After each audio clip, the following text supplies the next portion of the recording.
Rajan D Jagan வணக்கம் மற்றும் நன்றிகள் பல. வல்லவன் வகுத்ததடா. ஒரு ஊர்ல ஒரு சில பல மனிதர்கள் இருக்காங்க. அதுல ஒரு மனிதர் ஒரு பெண். அவங்க பல ஆண்களை கல்யாணம் பண்ணிக்கிறதா சொல்லி அவங்க கிட்ட இருந்து பணத்தை ஏமாத்தி வாங்கிட்டு வராங்க. இன்னொரு பக்கம் 2 டேலண்டடான திருடர் ஃப்ரெண்ட்ஸ் இருக்காங்க. அவங்க ஆள் இல்லாத டைம்ல அடுத்தவங்க ஆட்டையை போட்டு அதன் மூலமா காசு பார்த்துட்டு வராங்க. நெக்ஸ்ட் ஒரு டெரரான வட்டிக்கு ஒரு ஆபீசர் ஒருத்தர் இருக்காரு. அவர் பாடி பார்ட்ஸ் அடமானம் வாங்கி அதன் மூலமா வெயிட்டு அமௌண்ட் பார்த்துட்டு வர்றாரு. நெக்ஸ்ட் இந்த படத்துலையும் ஒரு கடமை தவறாத காவல் அதிகாரி ஒருத்தர் இருக்காரு. அவர் உண்டியல் குலுக்கியே பல ஆயிரங்களை சம்பாதிச்சுட்டு வர்றாரு. கடைசியா ஒரு படத்துல எல்லாருமே கெட்டவங்களா இருந்துட்டா எப்படின்னு சொல்லி ஒரு நல்ல உள்ளம் கொண்ட கூடவே ஏழ்மையில் வாடுற ஒரு பெண் கேப் டிரைவர் கேரக்டரும் இந்த படத்துல இருக்காங்க. இப்படி படம் முழுக்க இருக்க எல்லா கேரக்டரோட ஒரே நோக்கம் பணம். அந்த பணத்தை அடையிறதுக்கான பாதையில் இந்த எல்லா கேரக்டரும் ஏதோ ஒரு இடத்துல கனெக்ட் ஆகி அதன் மூலமாக எண்ணற்ற திருப்பங்கள் நடக்குது. அந்த திருப்பங்களும் இந்த படம் சொல்ல வர வாழ்க்கை தத்துவம் என்னன்னு கேட்டால் 10, 100, 1000 உழைப்பு ஒன்றே நிரந்தரம்.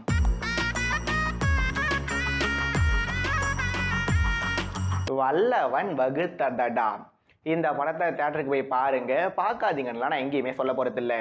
பிகாஸ் இந்த ரிவ்யூவில் நான் இந்த படம் நல்லா இருக்கு, நல்லா இல்லை, அனன்யா மணி நல்லா நடிச்சிருக்காங்க, நல்லா நடிக்கலை, போலீஸ் இன்ஸ்பெக்டராக வந்த ராஜேஷ் பாலச்சந்திரனுடைய ஹேர் ஸ்டைல் நல்லா இருந்தது, நல்லா இல்லைன்னு எதை பற்றியுமே நான் பேச போகிறதில்ல. பிகாஸ் இந்த உலகத்தில் நல்லது கெட்டதுன்னு ஒன்று இல்லை. ஏன்னா ஹிட்லர் கெட்டவர்னு நாம் சொல்லலாம். ஆனால் ஹிட்லர் பாயிண்ட் ஆஃப் வியூ இருந்து பார்த்தா அவர் செஞ்சது கரெக்டு. ஒசாமா பின் லேடன் நமக்கு வேணும்னா தீவிரவாதியாக இருக்கலாம், ஆனால் அவர் பாயிண்ட் ஆஃப் வியூவில் அவர் நல்லவராக தான் இருந்திருப்பார். அதனால் நல்லதில் என்ன கெட்டது, கெட்டதில் என்ன நல்லது, நல்லதுன்னா நல்லது, கெட்டதுன்னா கெட்டது. பணம்னு வந்த பிறகு அதில் என்னடா பார்ஷியாலிட்டின்னு இந்த படம் பல விதங்களில் நம்மளோட நேரடியாகவும் இல்லை மறைமுகமாகவோ கனெக்ட் ஆகியிருக்கும். பிகாஸ் இந்த உலகத்தில் பிறந்த எல்லாருமே அந்த பணத்துக்காக தான் காலையில் எழுந்து காப்பி குடித்து குளித்து அரைக்குறையாக சாப்பிட்டு பஸ்ஸில் ஏறி பல தடைகளை தாண்டி வேலைக்கு போனால் அங்கே நாம் ஒரு 10 வேலையை பக்காவாக பண்ணியிருப்போம். ஆனால் அதுக்காக நம்மளை யாருமே பாராட்ட மாட்டாங்க. பட் நாம் ஒரே ஒரு வேலையை மட்டும் முடிக்காமல் இருந்திருப்போம். அந்த முடிக்காத ஒரு வேலைக்காக நம்மளை சுற்றி நின்று ஒரு 4 பேர் பேசுவாங்க பாருங்க. அப்போ அந்த இடத்துல ஐடி கார்டை தூக்கி போட்டு வந்துடாலும் தோணும். பட் அப்படி நம்மளால் பண்ண முடியாது. ஏன்னா நமக்கு சொர்ணனையை விட சோறு தான் முக்கியம். பட் இந்த வல்லவன் வகுத்ததடா படத்தை பொறுத்த வரைக்கும் நான் ஓப்பனிங்லேயே எதையுமே நல்லா இருக்கு, நல்லா இல்லைன்னு சொல்ல போகிறது இல்லைன்னு சொல்லியிருந்தேன். ஜஸ்ட்டு சும்மா ஒரு பேச்சுக்காக மட்டும்தான் சொல்லியிருந்தேன். அதனால் ஒவ்வொரு இண்டிவிஜுவல் ட்ராக்கையும் பற்றி லைட்டாக பார்த்துட்டு நான் மற்ற பாயிண்ட்டை பற்றி பேசலாம். அதில் ஃபஸ்ட்டு நம்ம அனன்யா மணி அவர்களோட கேரக்டர். பொண்ணுங்களோட ஒரே வேலை பசங்களை ஏமாத்துறது தான்.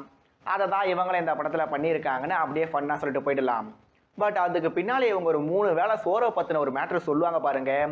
இங்கே என்னன்னா வீரம் படத்தில் அந்த டீ கடை பாய் சொல்லுவார், மாஷா அல்லா டீ குடிச்சே உங்கள் எல்லாரையும் அலத்தாண்டான்னு. அதே மாதிரி வேதாளம் படத்தில் நம்ம தம்பிராமையா அவர்கள் சொல்லுவார், ரவுடி சார் நீங்கள் பணம் தந்தாதான சண்டை போடுவீங்களேன்னு. இந்த 2 சீனையும் கலாய்கிறதா இருந்தால் எப்படி வேணும்னாலும் கலாய்க்கலாம். பட் மேலே சொன்ன 2 சீனையும் இப்போ பார்த்தா கூட எனக்கு ரொம்பவே நெகிழ்ச்சியாக இருக்கும். இதெல்லாம் இப்போ எதுக்கு நான் இங்கே சொல்கிறேன்னு யாராவது யோசிச்சிங்கன்னா, நம்ம அனன்யா மணி சொல்கிற 3 வேலை ஒரு மேட்ரு இருக்கே, அது சென்டிமெண்ட்டாக இல்லை, நமக்கு சிரிப்பை தான் வச்சிருந்தது. நெக்ஸ்ட்டு நம்ம திருடர் ஃப்ரெண்ட்ஸ் 2 படம் ட்ராக்கும் சரி, நம்ம பாடி பார்ட்ஸ் வட்டிக்கார ட்ராக்கும் சரி, நம்ம ஃபீமேல் கேப் டிரைவரோட ட்ராக்கும் சரி, இது எல்லாமே ஒரு மாதிரி ஸ்டீரியோ டைப் விஷயங்களாக இருந்து போச்சு.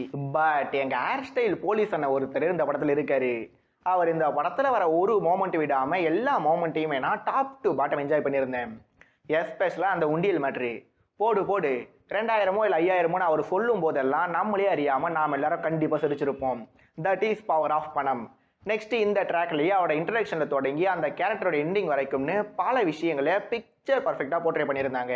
இதே மாதிரி எல்லா கேரக்டர் ட்ராக்லையும் ஒரு சில எலமெண்ட்ஸ் ஆட் பண்ணியிருந்தா இந்த படம் இன்னும் கூட என்டர்டெயின்மெண்ட்டாக இருந்திருக்கலாம். பட் இந்த மூவி டீமும் நல்லவங்களை ஆண்டவன் சோதிப்பான், ஆனால் கைவிட மாட்டான். ஆனால் கெட்டவங்களுக்கு நிறைய கொடுப்பான், ஆனால் கை விட்டுடுவான்ற பாஷா படையில ஃபாலோ பண்ணி படத்தை எடுத்திருக்காங்க. ஆனால் அது பெரிய அளவில் ஒர்க் அவுட் ஆகலை. கூடவே இந்த முக்கோண விதி தொடர்பியல்னு சொல்கிற மாதிரியான விஷயங்களையும் இந்த படம் ஞாபகப்படுத்தாமல் இல்லை. மேலும் ஆக்டிவ் மற்றும் டெக்னிக்கல் விஷயங்களை பற்றி ஸ்பெசிஃபைட் பண்ணி சொல்ல பாசிட்டிவான விஷயங்கள் எதுவும் இல்லை. நெகட்டிவாக சொல்ல ஒரு சில பாயிண்ட்ஸ் இருந்தாலும் அதை சொல்ல எனக்கு மனசு வரலை. ஏன்னா இந்த படத்துக்கு ரிவ்யூ பண்ணுற ஐடியாவே எனக்கு முதல்ல இல்லை. ஆனால் ஏதாவது ஒரு படத்துக்கு ரிவ்யூ பண்ணணுமேனு சொல்லி படத்தை பார்த்துட்டு ஸ்கிரிப்ட் எழுத உக்காந்தா ஸ்டோரி கட்டு ஒரு மாதிரி, ஓப்பனிங் கட்டு வேற மாதிரி, மிடில் கட்டு மாறிக்கெல்லாம் மாறினே இந்த ரிவ்யூவில் நான் என்ன சொல்ல வரேனே எனக்கே முதல்ல புரியலை தான்.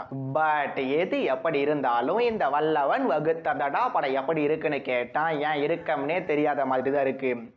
பட் படம் வெறுமனே 100 நிமிஷம் மட்டும் ஓடுற காரணத்தினால எங்கள் போலீஸ் அண்ட் ஹேர் ஸ்டைலை பார்க்க உங்களுக்கு விருப்பமாக இருந்தால் இந்த படம் இன்னமும் உங்கள் ஏரியா தேட்டரில் ஓடிட்டு இருந்தால் வேணும்னா இந்த படத்தை போய் ஒரு ட்ரை பண்ணி பாருங்கள். ஏன்னா கிடைக்கிறது கிடைக்காம இருக்காது, கிடைக்காம இருக்கிறது எப்போவுமே கிடைக்காது.